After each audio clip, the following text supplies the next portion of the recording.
Good morning, dear respected audience. I'm Dr. Simon Yefimov, you might know already. So today, it's very likely actually that my lecture is the first one, because in this lecture, the things that I'm discussing are the stem cells. You have heard a lot about stem cells nowadays.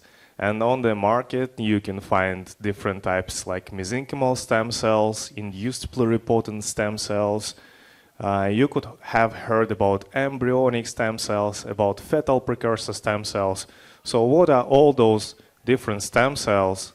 How can you differentiate in between those? What kind of stem cells and what for you can use or are used nowadays in the modern practice? And what is the difference? And what is the stem cell in the first place? So, little disclaimer, the topic of my lecture. And this also to say the objectives, to define what a stem cell is, to explore the different types of stem cells, and to review some of case studies.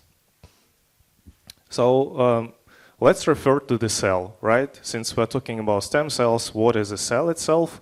It's the very minimal unit of life, minimal living organism that has its own organelles in it. I mean, you should all be familiar what cell is.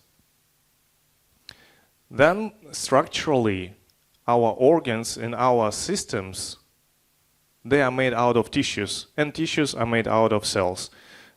This is the structural organization of our body, of the human body, of most of the species on our planet. And why would we have different cells? Because we have different organs and different systems. Those different organs and systems, they perform different functions, because we need those. Hence, the cells that form those tissues that perform different functions, they also have certain differences in comparison to each other. Hence, those cells, they perform different functions. The very easiest example to show is, let's say, neurons from the central nervous system. They transmit signals, and let's say some gland cells, they secrete hormones. So those are totally different functions, hence the structure of the cells is also absolutely different. So how does it happen that from a one fertilized egg, which is one cell, one type of cell that is just one cell, how does it happen that through the development stages, when we have the fetus has already many different types of cells, many different types of tissues, many different types of functions those tissues perform. So from just one type of cell, we are going to hundreds types of cells in our body. And obviously, we are dealing with the differentiation process, meaning that after we obtain blastocyst, after the zygote, that's the fertilized egg, starts multiplying, we have a blastocyst that still has the same types of cells in it. But after that, through differentiation process, we have already 3 different ways those cells start differentiate, meaning those are already 3 different types of cells. Those 3 different types of cells will become and will mature into different organs and systems. Meaning that cells that are going under mesoderm line, they will not differentiate into any types of cells that would come out of ectoderm line or endoderm line, and vice versa. So on the blastocyst level, we have totipotent embryonic stem cells. These are stem cells, embryonic totipotent means that there are many different ways, many different directions of differentiation they can go through. Next, we get endoderm, mesoderm, ectoderm. These are pluripotent embryonic stem cells. Pluripotent, in comparison to totipotent, are a little bit more differentiated already, so there is less ways of different types of differentiation, different directions of differentiation they can go through. These are pluripotent embryonic stem cells. After next stage of differentiation, we have multipotent stem cells. And obviously, this scheme is quite simplified. There are, of course, many directions, many levels of differentiation. But nevertheless, the idea is like that. There are different stages of differentiation. Each stage of differentiation is characterizing the cell with more narrow, further paths of differentiation, lesser amount of different types of tissues and cells they can become. And nevertheless, take a note that all of these cells, except for that last row when we have already end-stage differentiated functioning cell, all of these cells are stem cells.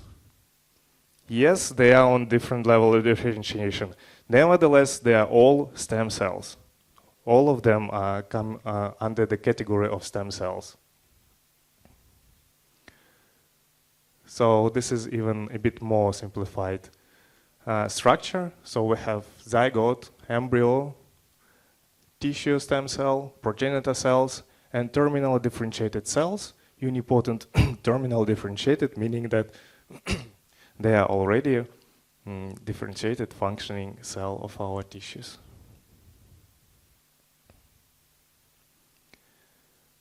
So let's take an example at blood cells differentiation, the very last stages. And on this particular scheme, I can explain you what it takes for the cell to be called a stem cell. So here we can see multi-potential hematopoietic stem cell or hematocystoblast. Then they get differentiated either into common myeloid progenitor, either to common lymphoid progenitor. After that, both of them can further differentiate into megakaryocyte, erythrocytes, mast cell, so on and so forth, you can see. So first two rows, multipotential hematopoietic stem cells and common myeloid progenitors, common lymphoid progenitors are stem cells. Everything that goes lower are not stem cells anymore. Even though you can see that they are still differentiating into other type of cells, there are still stages of differentiation. Everything that below the progenitors are not stem cells. The answer, if you would ask me why they are not stem cells anymore, the answer is because common myeloid progenitors and common lymphoid progenitors, they can multiply. They can double in the number. They can produce the same type of cells they are. Everything that goes lower, they cannot multiply. They still can differentiate into next stage. They still can get more mature than they are, but they cannot multiply. So this slide shows the idea of a stem cell. Stem cell is the cell that can multiply and still has stages of differentiation. So these are two characteristics that stem cell must have in order to be called a stem cell. It has further stages of differentiation, it can multiply itself. These two characteristics. So all cells, any kind of cell that can do that is called stem cell. Cells that cannot do that are already end stage differentiating cells. This is just an example. So Waddington's landscape is kind of a representation of an undifferentiated cell going through different directions, taking different directions, and becoming a stable minima, which is a differentiated functioning cell of a tissue. Yeah, we have just covered it. So common myeloid progenitors, they can still multiply their stem cell. Everything that goes further are not stem cells anymore. So why would we need those stem cells and what kind of function they perform?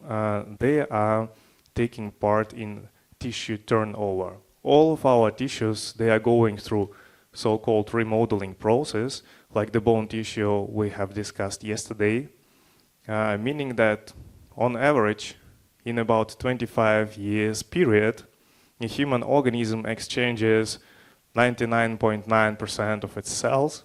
So physically, we are like different on a span of 25 years, we become physically different entities. And let me make a small note on this one, Waddington's landscape. Talking about induced pluripotent stem cells. This is one of the products you can find on the market, even though it's quite difficult and challenging to reach it. Mostly it's used in the universities, in clinical trials so far. It is quite resourceful and hence quite expensive. Induced pluripotent stem cell. So what's the idea of induced pluripotent stem cells? Is when, and the technology actually comes from Japan, it was invented in Japan. So what they do, they are taking stable minima, already differentiated cell, for example, dermatocyte, and then artificially they move it few stages, like devolve. It's not evolving, but devolving. So few stages up of differentiation, few stages back of differentiation. So when they bring it few stages back, then they are artificially moving it through the path they want. So from differentiated already functioning dermatocyte, they are artificially moving it to the stage of being stem cell, and then turning its differentiation path into neuron, for example, or hepatocyte, or whatever other tissue they need. So this is the mechanism of induced pluripotent stem cells.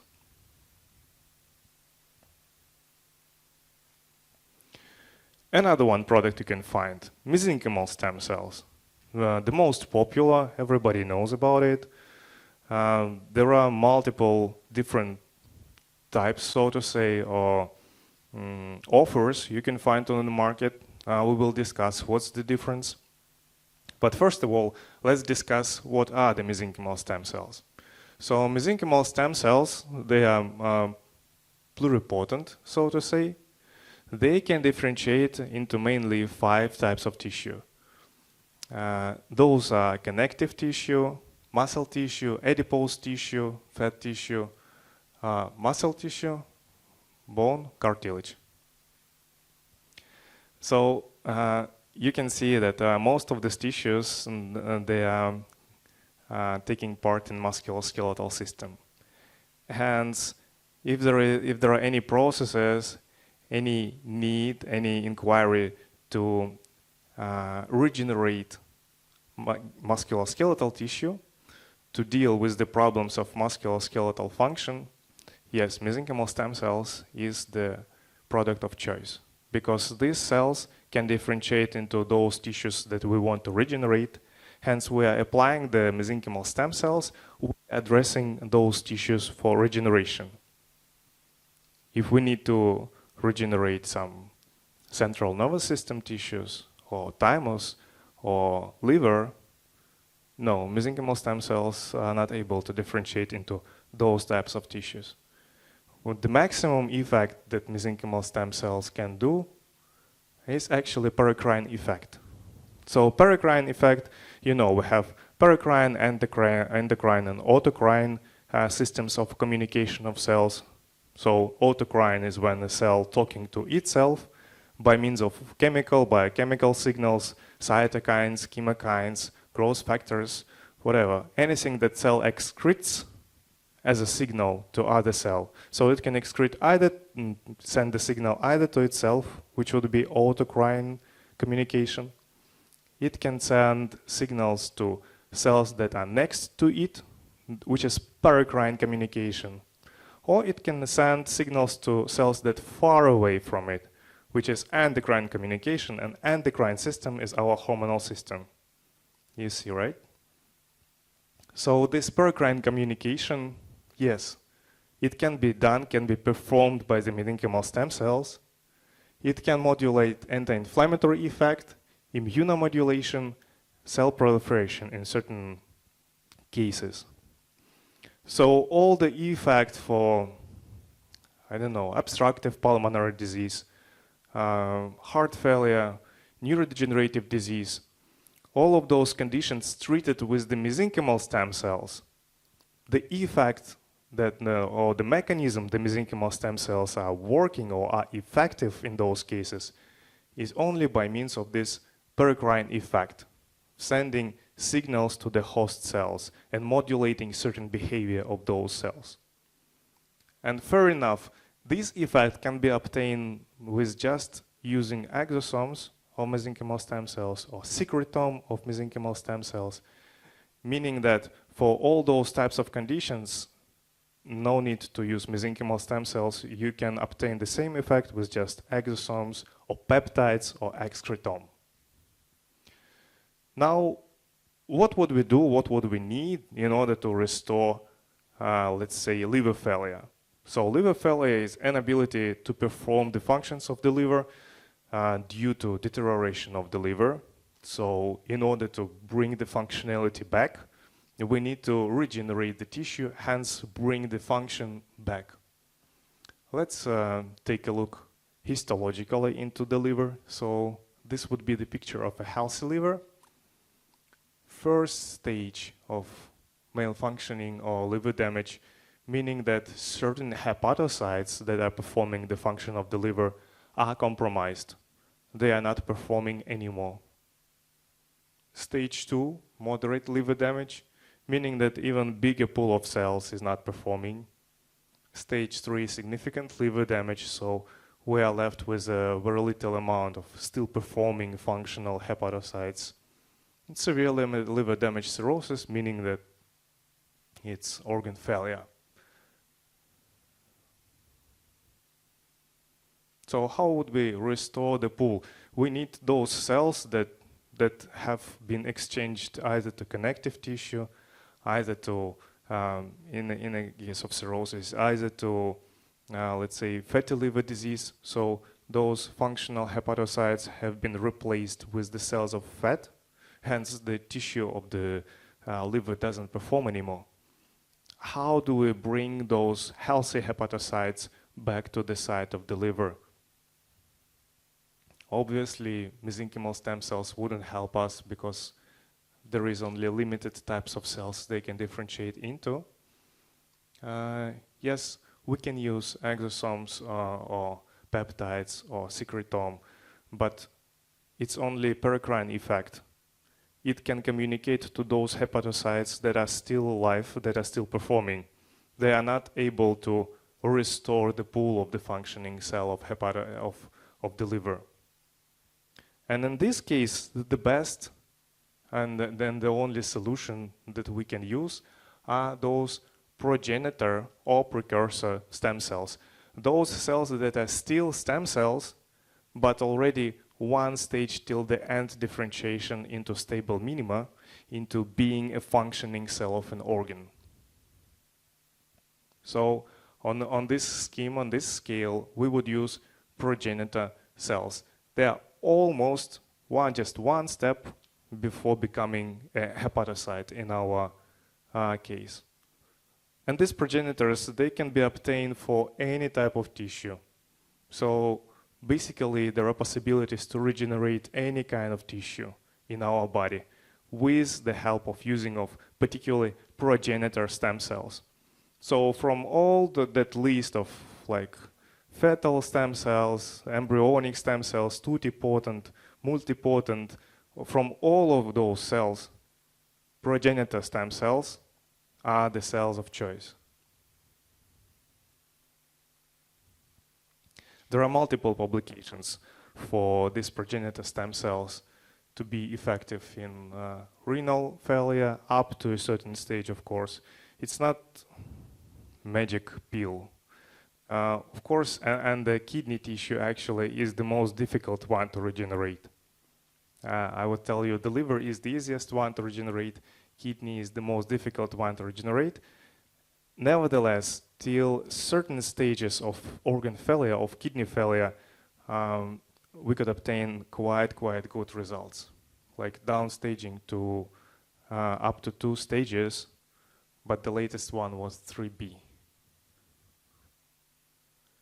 Same goes for cardiomyopathies, and as Dr. V mentioned yesterday for aesthetic part, right, it's regenerating the tissue, it's quite important to take care of blood flow, blood supply to the tissue.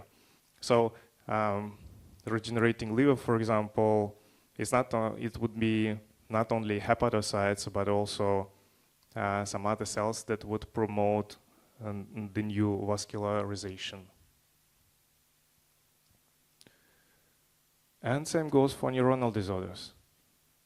So basically, with the help of these progenitor stem cells, any kind of tissue can be regenerated. So this will be it for now. I have another one presentation later. I will go more deeply into the topic. But for now, I'll be happy to answer any of your questions if you have.